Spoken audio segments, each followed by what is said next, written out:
शेरा मेरे प्यारे बहन भाइयों, मैं आगे आपके सामने सुंदरकांड का पाठ लेके अर्थ सहित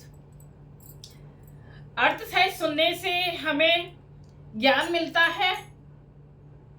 एक एक चीज हम सुनते हैं तो एक एक चीज का हमें ज्ञान मिलता है, हम कुछ सीख सकते हैं। और सुंदरकांड को अगर हम गाने की तरह गा दें तो उससे हमें ज्ञान नहीं मिल पाता है, सिर्फ हमें हाँ भगवान जी हम पर कृपा जरूर करते हैं पर लेकिन ज्ञान नहीं सीख नहीं पाते हैं कि इसमें क्या अंदर लिखा हुआ है।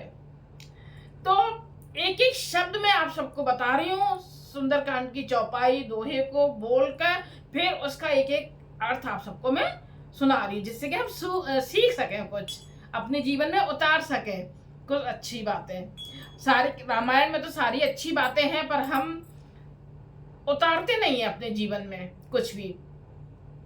तो सीखने की वजह से कि हम सीख सकें, इस वजह से मैं अर्थ सहित आप सबको सुंदरकांड सुना रही हूँ। अब यह है 18 भाग, हमारा 17 हो चुके हैं, 18वां भाग। जय सिया राम। अगर थोड़ा सा भी पसंद आए तो जरूर लाइक कीजिएगा, कमेंट्स कीजिएगा, अच्छा लगेगा मुझे।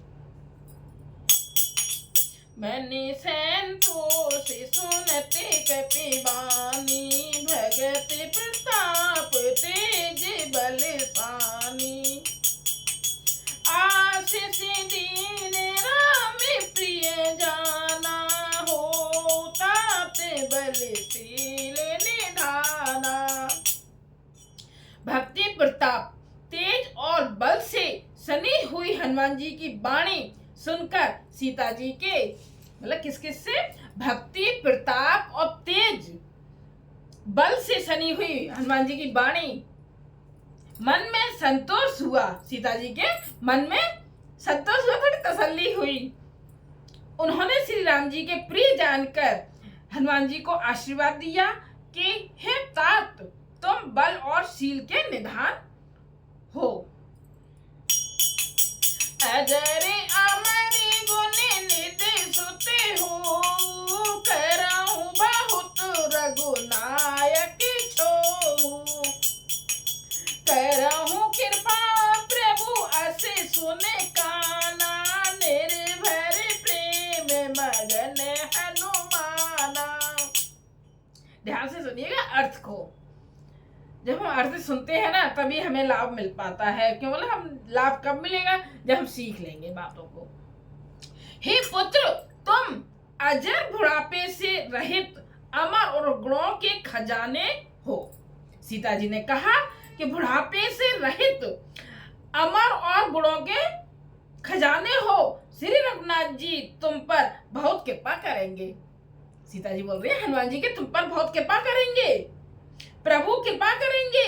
ऐसा कानों से सुनते ही हनुमान जी पूर्ण प्रेम से मग्न हो गए, मतलब बहुत खुश हो गए कि हनुमान श्री रामचंद्र जी मेरे ऊपर कृपा करेंगे, रघुनाथ जी मेरे ऊपर कृपा करेंगे, ऐसे खुश हो गए।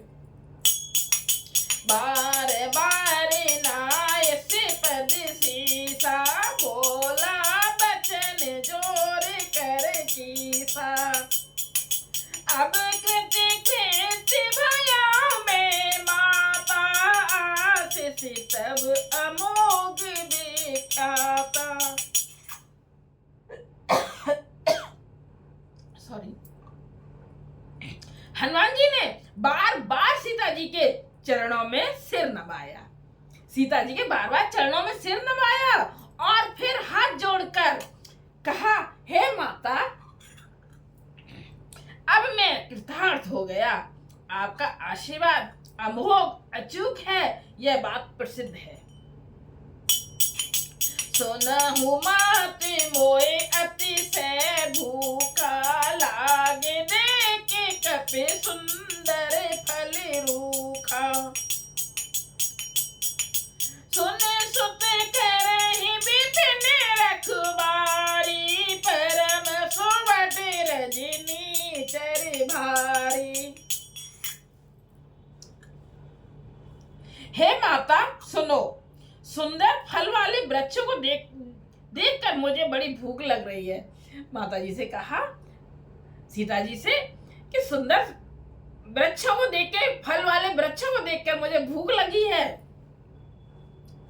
सीता जी ने कहा, हे बेटा सुनो, बड़े भारी योद्धा राक्षस इस वन की रखवाली करते हैं। उन्होंने बता दिया कि बड़े राक्षस है ना जो इसकी रखवाली करते, बोले तुम कैसे खा पाओगे।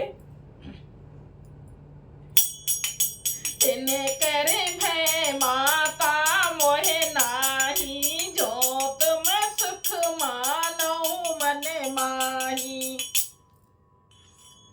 हनुमान जी ने कहा, हे माता, यदि आप मन में सुख माने प्रसन्न होकर आज्ञा दे तो मुझे उनका भय तो बिल्कुल नहीं है। मतलब आप मुझे आज्ञा तो दो, उनका भय नहीं है मुझे, वो सब मैं देख लूंगा। हनुमान जी बोल रहे वो सब मैं देख लूंगा, आप आज्ञा तो दो।